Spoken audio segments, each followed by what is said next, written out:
ఓం నమో వెంకటేశాయ నమ. ఓం శ్రీ సీతారామచంద్ర పరబ్రహ్మ స్వరూపాయ స్వరూపిణీ నమ. ఓం దక్షిణామూర్తే నమ. ఓం దత్తాత్రేయ నమ. ఓం గురుభ్యో నమ. శంకరాచార్యభ్యో నమ. మనం ఈ రోజున 28వ శ్లోకం చెప్పుకున్నాం. ఆ 28వ శ్లోకం ఏం చెప్తున్నది అంటే, ఈ బ్రహ్మజ్ఞాని ఉన్నాడు కదా, బ్రహ్మజ్ఞాని అంటే బ్రహ్మాన్ని తెలిసినవాడు, ఆత్మజ్ఞానం పరిచిన వాడిని బ్రహ్మజ్ఞానం అంటాడు. ఆత్మజ్ఞానం కానీ బ్రహ్మం అన్న ఒకటి కాదు, బ్రహ్మజ్ఞానం తెలుసుకున్నవాడిని బ్రహ్మజ్ఞాని. ఆ బ్రహ్మజ్ఞాని ఈ జగత్తులో ఎలా ఉంటాడు, ఎలా దర్శిస్తాడు, ఏంటి దాని గురించి స్వామి చెప్తున్నాడు. ఏమంటున్నా అంటే, యదా సర్వగతం సాక్షాత్ ఆకాశం న ఉపలిప్యతే సర్వత్ర అవస్థితో దేహే తదాత్మ అనోపలిప్యతే. నోపలిప్యతే ఆత్మ అనోపలిప్యతే అంటే ఏంటి?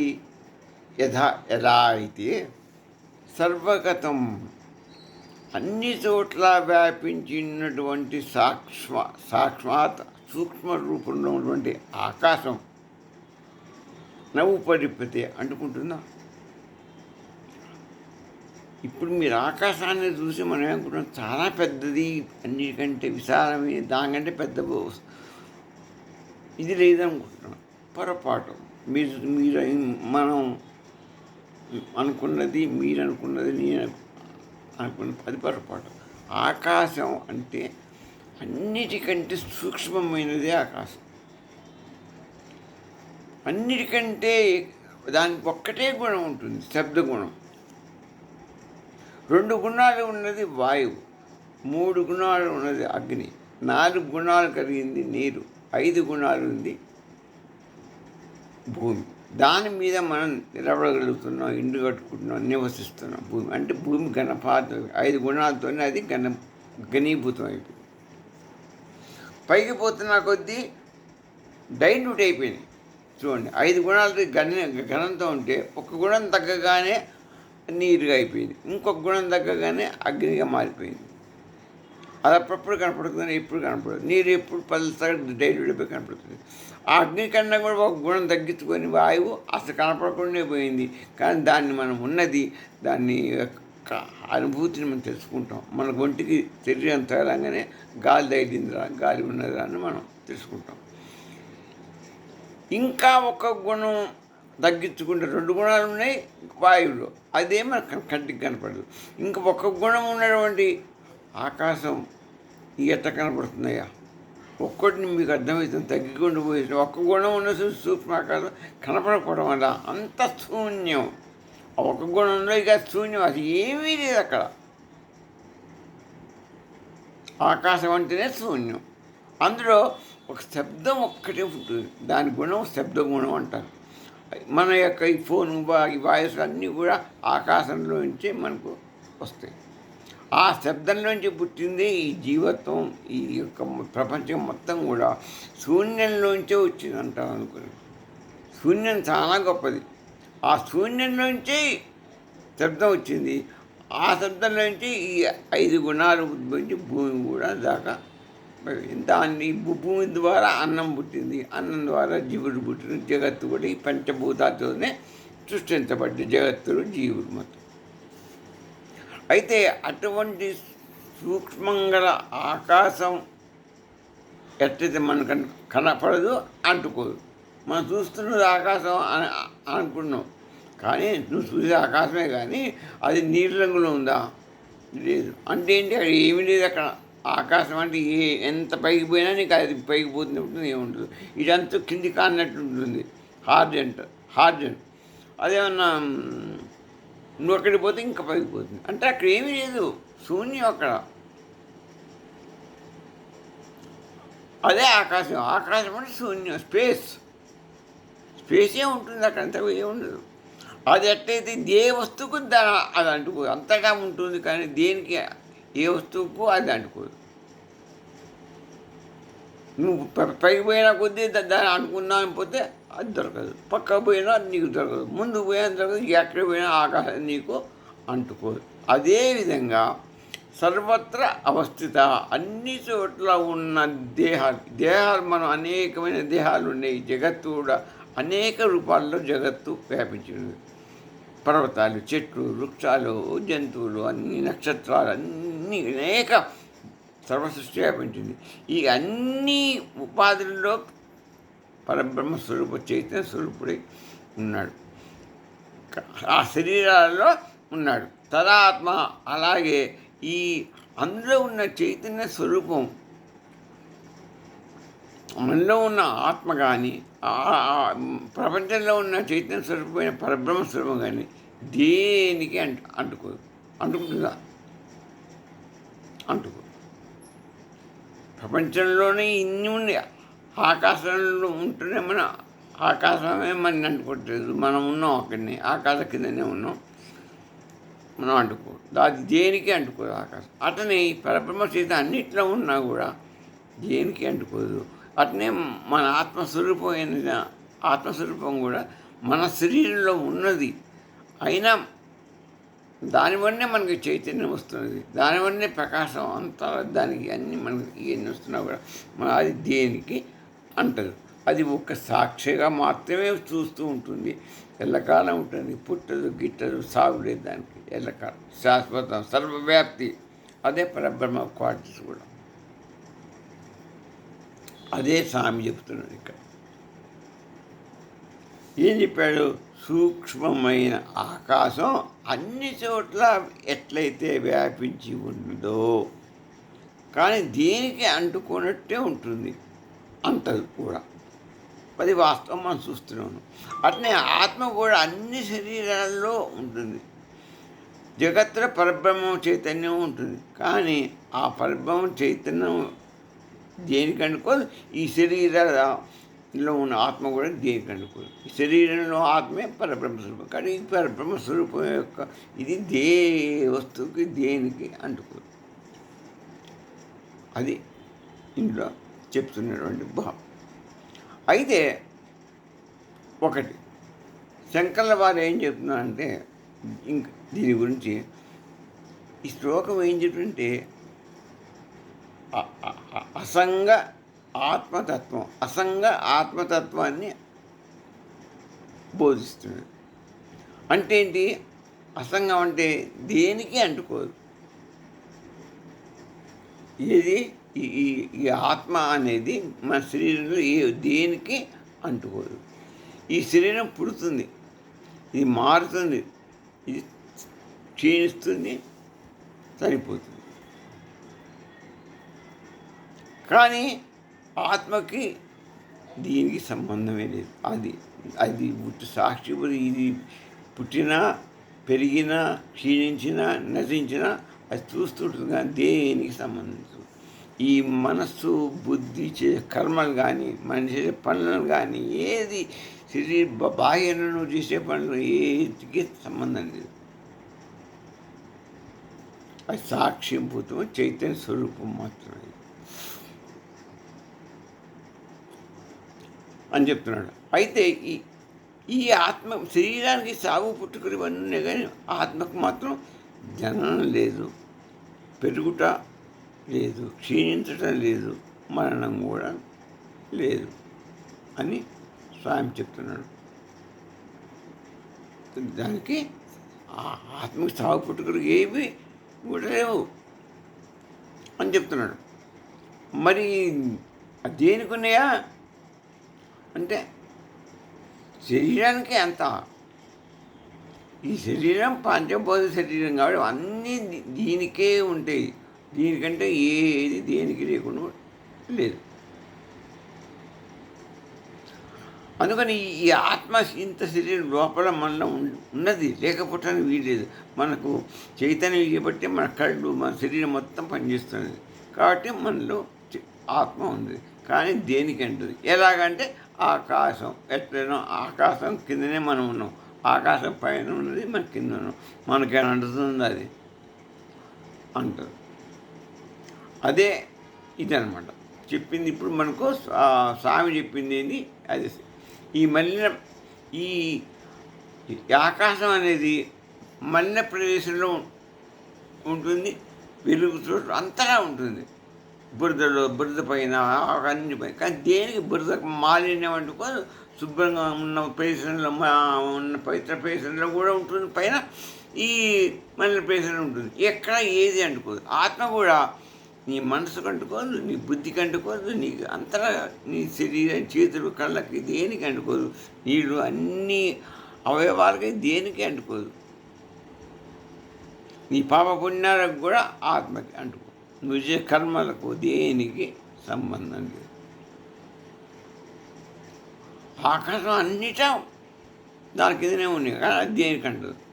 మంచి చెడు అంతా అట్నే సూర్యకిరణాలు అంతా వ్యాపిస్తాయి, కానీ దానికి ఏది అంటావు. అలాగే అనమాట.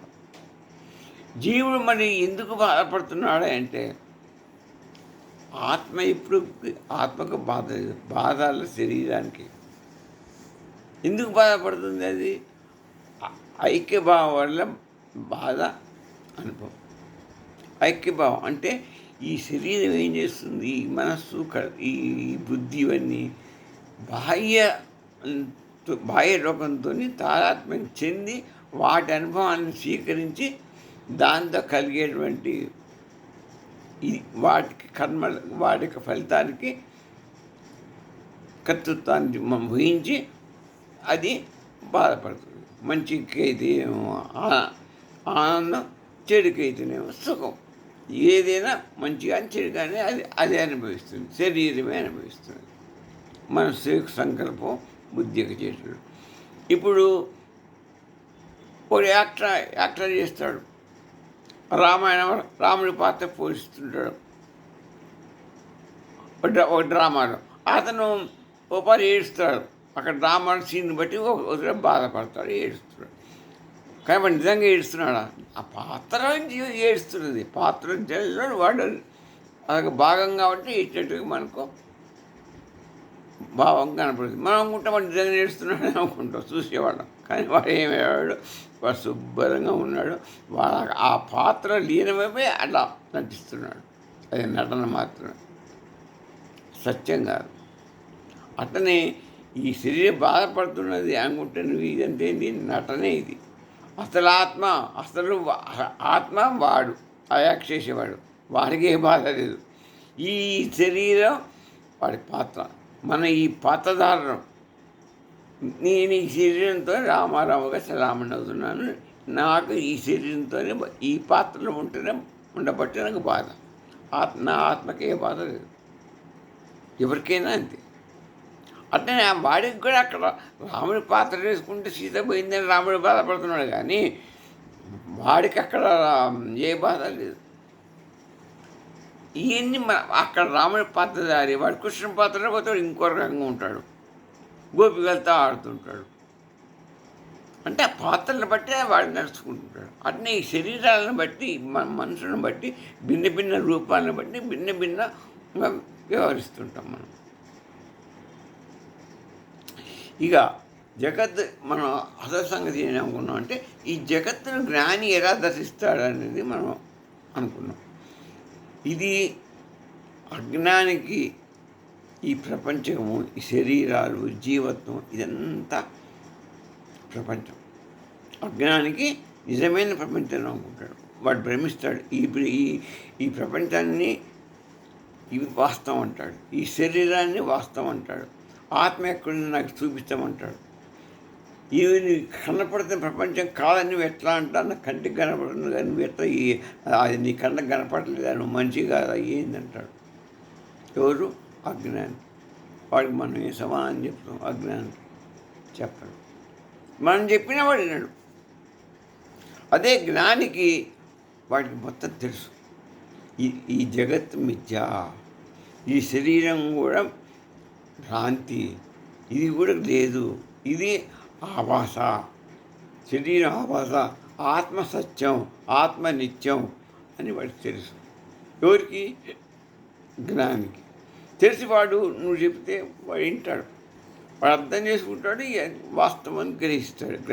జ్ఞానం కలవాడికి. అజ్ఞానికి వాడి ఇందాక అనుకున్నా వాడినాడు కాదు. అదే జ్ఞానికి అజ్ఞానికి తేడా. అజ్ఞాని మొత్తం ఈ ప్రపంచకాన్ని మిథ్య కింద చూస్తాడు. క్షణిక ఇదంతా క్షణాలు ఎప్పుడైనా పోవచ్చు, ఎప్పుడైనా పోతుంది. మన శరీరం కానీ, జీవత్వం కానీ, జగత్తత్వం కానీ అన్నీ ఎప్పుడైనా పోవచ్చు, ఎప్పుడైనా క్షణికాలే. అది జ్ఞాని ఈ ప్రపంచంలోనే తిరుగుతాడు, ప్రపంచంలోనే తిరుగుతాడు. కానీ దేనికి ఆయన అంటాడు, కర్మలు చేస్తాడు కానీ దేనికి అంటాడు. ఇక ఆకాశం ఎట్టయితే అంటకుండా ఉంటుందో, జ్ఞాని కూడా ఈ ప్రపంచంలో తిరిగిన కర్మలు చేసిన అంత భవదర్పణ మీదనే వదిలిపెడతాడు. అంత కర్త భోక్త తను వహించాడు. అంత పరమాత్మ మీద వదిలిపెట్టేసి ఆ పరబ్రహ్మ స్వరూపాన్ని చింతిస్తుంటాడు. అందులో లీనమై తెలుస్తుంటాడు. పరబ్రహ్మంలో లీనమై తెలిసిన వాడికి ఈ జగత్తులో లీనం కాలేగా. ఇక వాడికి ఈ ప్రపంచంగా వాడికి ఏది అంటదు, ప్రపంచం ఏది అంటదు. అంత పరబ్రహ్మమే లోనే సంలీనమైపోతాడు. ఈ అతడు ఆ జ్ఞాని ఈ శరీరాన్ని చూస్తాడు, ప్రపంచాన్ని చూస్తాడు. కానీ లోపల మాత్రం ఆయనకి అంతరంగంలో ఆయన దీనికి సాక్షి స్థితిలో ఉంటాడు. ప్రపంచానికి, శరీరానికి పరబ్రహ్మ స్వరూపంలో సత్యంగా అక్కడ దృష్టి ఉంటుంది. అక్కడ చరిస్తాడు. అక్కడనే లీనమై ఉంటాడు. ఈ అక్కడ తాత్మ్యం చెందుతాడు.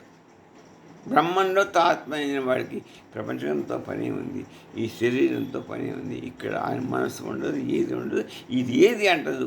ఆ పరబ్రహ్మ స్వరూపమే స్వరూపం. ఆయనకి ఆనందం కలిగిస్తుంది. సచ్చిదానంద స్వరూపుడు. అక్కడ ఎటువంటి ఇది లేకుండా సుఖ ద్వంద్వాలు ఉండవు.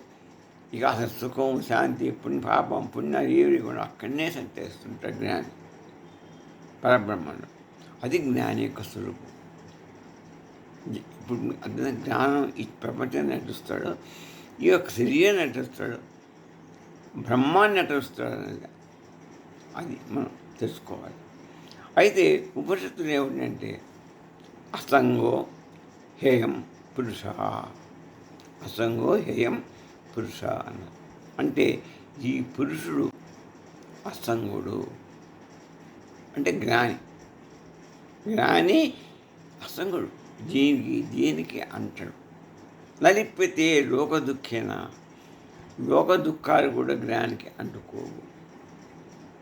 ఎందుకంటే ఆయన ఇక్కడ మనసు ఆయనకి ఇక్కడ లేదు, ఉన్నదంతా బ్రహ్మంలోనే ఉంది, ఆత్మలోనే ఉంది. ఆత్మను సంచరిస్తున్నాడు, బ్రహ్మంలో సంచరిస్తున్నాడు. మనస్సు అన్నిటి అక్కడే లీనమైపోయినాడు. ఈ ప్రపంచానికి ఆయన అంటడు. ఈ సుఖ దుఃఖాలకి అతీతుడు. ఆయన ఏది అంటుకోదు. ఏకమేవా అద్వితీయం అంటారు ఆయన. ఆయనకున్నది ఒకటే ఒకటి. ఆయన మనసులో ఆయన సర్వత్వం అన్ని మొత్తం టోటల్ బాడీ ఆయనకు వ్యాపించి ఉన్నది ఒకటే. ఆయన బ్రహ్మతత్వం ఒక్కటే కనపడుతుంది. బ్రహ్మ సత్యం అనుకుంటాడు. బ్రహ్మ ఒక్కటే కరెక్ట్, మిగతా అంతా ఆభాస, ఇదంతా లేదు అనే ఒక్క ఆ చిదాకాశంలో ఉన్న సత్యస్వరూపుణ్ణి మీదనే జాస్తి ఉంటుంది. అక్కడనే సచిదానందాన్ని అనుభవిస్తాడు. ఇక ఆయనకి ఏముంటుంది? ఏది ఉండదు. సుఖ దుఃఖాలను అసలు ఏది ఈ సంసారం కానీ ఏ బంధనం అనేది ఉంటుంది. సత్యదాన స్వరూపుడి బ్రహ్మానందాన్ని పొందుతాడు. ఇంకోటి, ఈ జ్ఞానికి పంచకోశ వివేకం కూడా ఆయనకి ఉండదు. అంటే అన్నమయ కోసం నేను కాదు అని తెలుసుకుంటాడు. ఈ ప్రాణమయ కోసం నేను కాదు అని తెలుసుకుంటాడు. ఈ మనోమయ కోసం నేను కాదు అని తెలుసుకుంటాడు. విజ్ఞానమయ కోసం నేను కాదు అంటాడు. ఆనందమయ కోసం నేను కాదు అంటాడు. వీటన్నిటికీ నేను సాక్షిని. కానీ నేను ఈ 5 కోశాలకి నాకు ఎటువంటి సంబంధం లేదు. నేను దేనికి అంటాను, నేను సాక్షిని మాత్రమే అని అనుభూతితో ఉంటాడు. రమణ మహర్షి గారు అనుకుని ఇది చెప్పింది ఏంటంటే, ఈ శరీరానికి వచ్చిన దుఃఖాన్ని నాకు వచ్చిందని భావించమాకు. నాకు నాకు నాకు ఈ బాధ వచ్చింది, నాకు ఈ జ్వరం వచ్చింది, నాకు అది వచ్చింది, నాకు ఇది వచ్చింది, నాకు నొప్పి వచ్చింది, మొన్న మాట అనుకో మాకు. అసలు నువ్వెవరు, నేనెవరు? నేను ఆత్మని. ఆత్మకి ఏ బాధ లేదు, ఏ సుఖం లేదు, ఏ దుఃఖం లేదు. అయినప్పుడు నీకు నేను అన్న దానికి అర్థం ఏంటి? ఆధ్యాత్మికంగా ఆత్మ. అటువంటి ఆ నేను అనే దానికి, నేను అనే నువ్వుకి అనేది ఆత్మ. అంటే నువ్వు ఆత్మవి. ఆ ఆత్మకి ఇది లేనప్పుడు నీకెందుకు బాధ, నీకెందుకు సుఖం, నీకెందుకు పాప పుణ్యాలు ఏమి లేవు. దానికి ఏం లేవు కాబట్టి నీకేం లేవు. ఆత్మే నేను అనుకుని అహం బ్రహ్మాస్మి అని నిన్ను అన్నారు. ఆత్మే నీవు కాబట్టి, ఆ పరబ్రహ్మే బ్రహ్మం కాబట్టి నిన్ను అహం బ్రహ్మాస్మి అన్నారు. అయమాత్మ బ్రహ్మ అన్నారు. ఎప్పుడు నువ్వు ప్రజ్ఞానం బ్రహ్మమైనప్పుడు, నువ్వు ప్రజ్ఞానంతో ఎంత తెలుసుకుంటే నువ్వు అలా అవుతావు. ఏం తెలుసుకోకుండా నేను మా గురువు గారు చెప్పారు నేను అహం బ్రహ్మాస్మి అయిపోయాను అనుకుంటే కావు.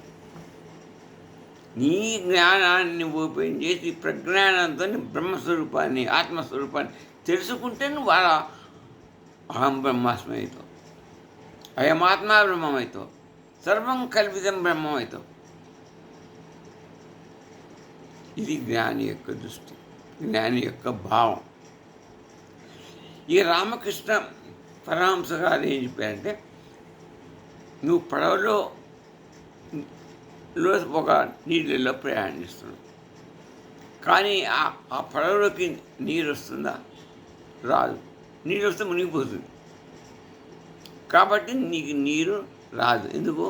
ఆ పడవలో ఉన్నావు కాబట్టి దానికి ఎటువంటి రంధ్రాలు కానీ ఏమీ లేవు, మంచిగా ఉన్నది, స్వచ్ఛమైన పడవని పోతుంది కాబట్టి నీకు ఏది రాదు. పరబ్రహ్మ స్వరూపానికి పడవ లాంటిది. దానికి ఏది నీరు ఎంత ఉన్నా దానిలోకి నీరు రాదు. నువ్వు నీటిని అంటుకో, పడవ పూసుకుంటే నీకు నీటి స్పర్శత కాదు. కానీ నువ్వు ఏది నీళ్ళలో పోతున్నావు, ప్రయాణిస్తున్నావు, అయినా నీకు నీళ్ళ తల్లి అంటడం లేదు. నీకు నువ్వు పడవలో ఇది తీసుకుని జ్ఞానం, పడవ అనేది ఒక సాధనం. నువ్వు జ్ఞానం అది. ఆ జ్ఞానం అనే ఒక తెప్పని వేసుకొని నువ్వు ఆత్మజ్ఞానం సంపాదించుకో. ఆత్మజ్ఞానం జ్ఞానం పడవలో నువ్వు పోతే నీకు ఈ శరీరం ఇదంతా ఇది అంటారు. జ్ఞానంలో నువ్వు ఆత్మలో లీనమైపోతుంది. పడవలో ఉంటే నీకు నీళ్ళు ఎట్లా వస్తాయా?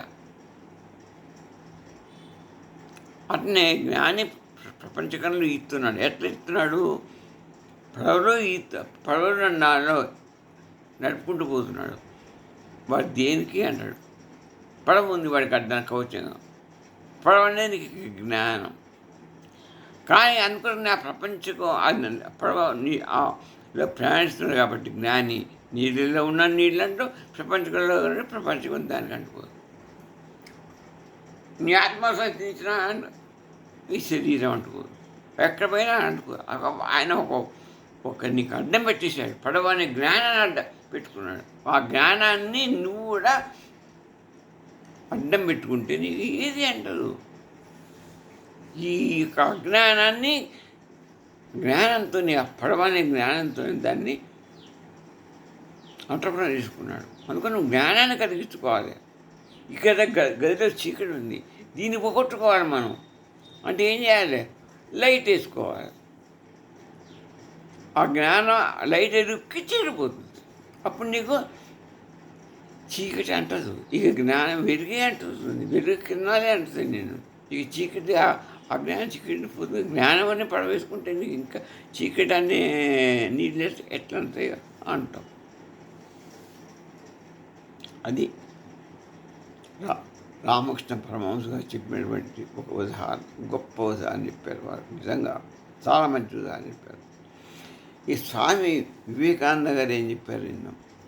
ఈ మహానుభావుడు అబ్బా, స్వామి వివేకానంద గారు చెప్పే కొటేషన్స్ అద్భుతంగా ఉంటే, బీ ఇన్ ద వరల్డ్, ప్రపంచకంలోనే నివసించు, బట్ నాట్ ఆఫ్ ఇట్.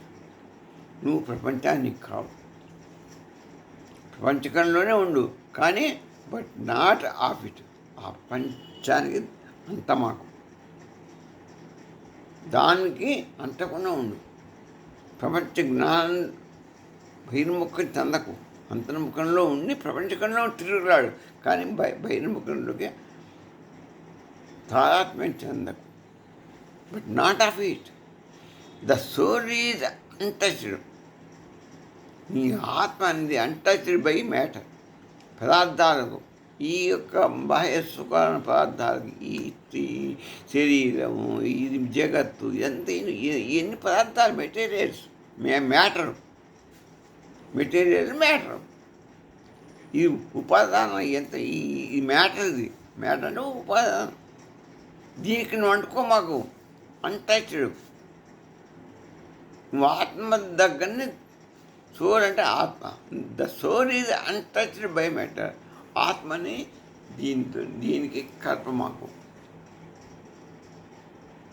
విడిగా ఉండి అటు రామకృష్ణ గారు చెప్పినట్టుగా, పరమహంస గారు చెప్పినట్టుగా పడవని పెట్టుకొని నువ్వు నీళ్ళు లేదు, నీళ్ళు నీకంటావు. ప్రపంచంగా ప్రవేశకు తిరుగు, నీకంటదు. అతనే ఈయనవుడు ఏమన్నాడు, నువ్వు ఆత్మని ఈ వీరికి ప్రపంచకానికి నీ శరీరం ఈ అంటకుండా తిరగమన్నాడు. ఆయన అక్కడ బోట్ వేసుకు తిరగమన్నాడు. ఈయన చెప్పలేదు, నువ్వు ఏమైనా వేసుకోమన్నాడు. అది తిరగటానికి నువ్వు భక్తి సాధన పెట్టుకో, ఏదే సాధన పెట్టుకో. ఏది ఆయన చెప్పింది బోర్డు చెప్పాడు. నువ్వు కాబట్టి స్టీమర్లు, ఓడలవు, నీ యొక్క ఆయుధాన్ని ఉపయోగించుకొని దీని తరపున అదే మాట ఈయన చెప్పాడు. ఎన్ని ఎంత అంటకుండా మనం ఉండాలంటే ఎంత లేదు. ఇన్ని మార్గాలు, భక్తి మార్గం ఉంది, ధ్యాన మార్గం ఉంది, జ్ఞాన మార్గం ఉంది, కర్మ మార్గం ఉంది. భగవంతుడు అనేక బోధలు చేసి చెప్పాడు, ఎన్నో మార్గాలు చెప్పాడు. ఆ మార్గంలో ఏ మార్గంలో పోయినా నువ్వు నీ ఆత్మకు, ఈ ఉపాధులకు నీ ఆత్మ అంటదు. నీ ఆత్మని జ్ఞానాన్ని నీకు లభిస్తుంది. ఆత్మని పరబ్రహ్మంలో లీనం చేస్తావు. అదే మొన్న ఈయన చెప్పింది వివేకానంద. ఇక మూడు మతాలు ఏం చెప్తున్నావు, ఒక్క నిమిషం చూద్దాం. ఆత్మ అద్వైత ఆత్మ అసంగ సాక్షి బ్రహ్మ. అది దేనికి, ఆత్మ దేనికి అంటదు, అది సాక్షిభూతం అనేది. శరీరం అనేది మాయా ఉపాధి. ఈ శరీరం మాయతో, మాయాజయంతో మాయా ఉపాధి. ఇక విశిష్టాద్వైతం వాళ్ళు ఏం చెప్పారు, జీవుడు పరమాత్మ యొక్క ఒక పార్ట్. ఆయన అంటే ఆయన అధీనంలో, ఆయన చైతన్యంలో ఉన్నటువంటి స్వరూపం. జీవుడు పరమాత్మ యొక్క చైతన్య ఆయన అధీనంలో ఉన్న చైతన్యం, నీ అధీనంలో లేదు. ఆత్మ నీలో ఉందని అక్కడ అన్నారు. ఈ నీలో లేదు, ఆయనలో ఉన్న ఆత్మ నేను కంట్రోల్ చేస్తుంది. ఆయన పరమాత్మ అధీనం చైతన్య స్వరూపుడు. ఆయన భాగాన్ని కాబట్టి ఆయన చైతన్యమే ఆయన ప్రతిబింబిస్తుంది. ఇక ద్వైత మతస్థులు ఏమంటారు, దేవుడు దేవుడే, జీవుడు జీవుడే, రెండుకి సంబంధం లేదు. విరల్పుడు, ఆయన సర్వజ్ఞుడు. పాపపుణ్యాలకి అనుభవభోక్త ఏడు జీవుడు.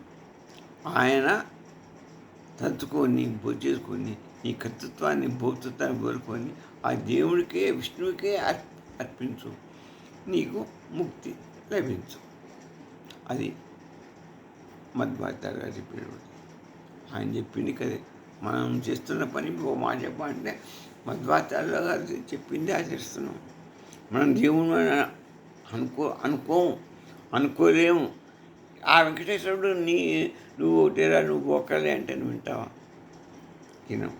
మనం ఆ దేవుడు, ఆయన దేవుడు, నేను మానవుడిని, ఆయనకు నాకు అహం బ్రహ్మాస్త్రం అంటారేదయ్యా, పరమాత్మ ఎక్కడ, నేనెక్కడ అంటామే. కానీ మనం ఆయనతో సమానం అని మనం అనుకో. ఎప్పుడు సమానమని వాళ్ళు చెప్పారు, నీవు ఆత్మస్వరూపు, నీ ఆత్మ ఆయనలో అనగా నీ శరీరం ఆయన, నీ బుద్ధి మనసు ఆయన అంటే. ఆయన బుద్ధితో నీ బుద్ధి సమానం కాదు, ఆయన మనసు నీ మనసు సమానం కాదు, నీ శరీరం ఆయన శరీరం ఒకటి కాదు. నీది అల్పత్వం, అల్ప శరీరం ఇంతవరకే. నీలో ఉన్న ఆత్మ ఉన్నదే, అది మాత్రం ఆయన. ఆయన యొక్క అంశే. కాబట్టి ఆయన క్వాలిటీస్ మొత్తం నీ ఆత్మలో ఉంది. అదే ఆత్మస్వరూపమే ఆయన బ్రహ్మం. ఆయన బ్రహ్మం కాబట్టి ఈ ఆత్మ కూడా బ్రహ్మమే. అదే అహం బ్రహ్మాస్మి. ఇక్కడే తెలుసుకోవాల్సిన మన సత్యం. తురియాంత స్థితికి మనం చెప్పుకున్నాం కదా. ఇకపోతే సాక్ష్యం ఈ మనమంతా సాక్షి కింద లెక్క. సాక్షిభూతుని ఆత్మస్వరూపంగానే మనం సాక్షి అనేది తెలుసుకోమని చెప్తున్నారు. ఆ సాక్షిభూతుని ఆత్మ మారదు, అంటుకోదు, బాధ లేవు, దానికి ఏది లేదు. అంతా ఈ శరీరానికి. అందుకనే ఈ శరీరాన్ని గమనిస్తున్నది ఎవరు? ఈ బాధని తెలుసుకుంటున్నది ఎవరు? తెలుసుకున్నది ఎవరంటే శరీరం కాదు, మనస్సు కాదు, అసంగ సాక్షి చైతన్యం. అదే ఆత్మ. అసంగ సాక్షి చైతన్యం అంటే అదే బ్రహ్మం, అదే ఆత్మ, అదే బ్రహ్మం అని చెప్తున్నారు. అందుకని ఇవాటి జ్ఞానావళి ఏంటంటే, అంటే మనం తెలుసుకున్నది ఏంటంటే, బ్రహ్మ జ్ఞానావళి మనం బ్రహ్మం గురించి తెలుసుకున్నది ఏంటంటే, ఆకాశం అసంగత్వం మనం అనుకోవడం, అది అంతది ఎవరికి? శరీరం ఉపాధి తెలుసు. మనం జీవుడు అభిమానం, జీవుడిని మనం ప్రేమిస్తాం, జీవుడు అభిమానస్తుడు, శరీరాన్ని మనం ప్రేమిస్తాం. కాబట్టి జ్ఞాని సాక్షి స్థితి. జ్ఞాని శరీరాన్ని ప్రేమించాడు, వాడు సాక్షిగా ఉంటాడు. ఆత్మకులా లీనమై పరలోకంలో చరించడు, ఆత్మలో చరిస్తాడు, పరబ్రహ్మను చరిస్తాడు, సాక్షి స్థితిగా ఉంటాడు. బ్రహ్మం అఖండ చైతన్యం, అఖండ నిర్లిప్త చైతన్యం. అది ఏనికి అంటదు, అంతటా ఉంటాడు. సృష్టి జీవత్వంలో జగత్తులో అంతటా ఉండేవాడు పరమాత్మ. అదే పరబ్రహ్మం. అదే నీలో ఆత్మస్వరూపంగా నువ్వు భావిస్తున్నావు. నీ ఆత్మస్వరూపమే ఆ పరబ్రహ్మం జగత్తుడు భాషిస్తున్నాడు. ఇది ఇవాటి యొక్క ఎపిసోడ్. తిరిగి రేపు కలుసుకుందాం.